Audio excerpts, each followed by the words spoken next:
ভারতের লোকসভা নির্বাচনের চতুর্থ দফার ভোট গ্রহণ শেষ হয়েছে। 10টি রাজ্য এবং কেন্দ্রশাসিত অঞ্চল মিলিয়ে মোট 96টি আসনে ভোট হয়েছে।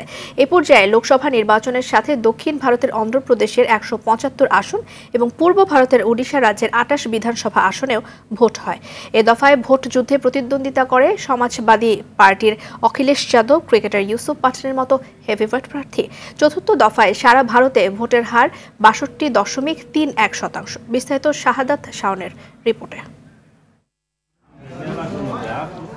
তীব্র গরম উপেক্ষা করে সকাল থেকে কেন্দ্রগুলোতে ভোট দেয় ভারতীয়রা। এ দফায় অন্ধ্রপ্রদেশ ও বিহারে 5টি, জম্মু কাশ্মীরের 1টি, ঝাড়খণ্ড ও উড়িষ্যার 4টি, মধ্যপ্রদেশ ও পশ্চিমবঙ্গের 8টি আসনে ভোট হয়। এছাড়া তেলেঙ্গানার 17, মহারাষ্ট্রের 11 এবং উত্তরপ্রদেশের 13 আসনে ভোট অনুষ্ঠিত হয়।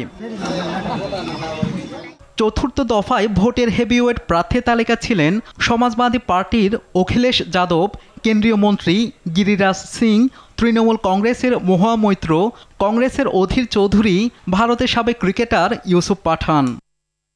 এ পর্বের নির্বাচনী পরিবেশ উত্তপ্ত হয়েছে প্রধানমন্ত্রী নরেন্দ্র মোদী ও বিরোধী দল কংগ্রেসের রাহুল গান্ধীর বিভিন্ন বিতর্কিত মন্তব্যে।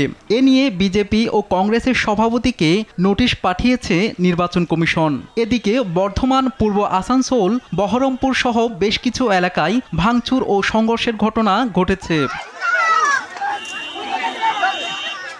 দেশটির 18তম লোকসভা নির্বাচন শুরু হয় 19 এপ্রিল। পঞ্চম দফার ভোট হবে আগামী 20 মে।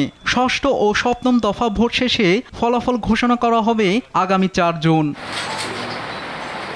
শাহাদাত শাওন, RTV।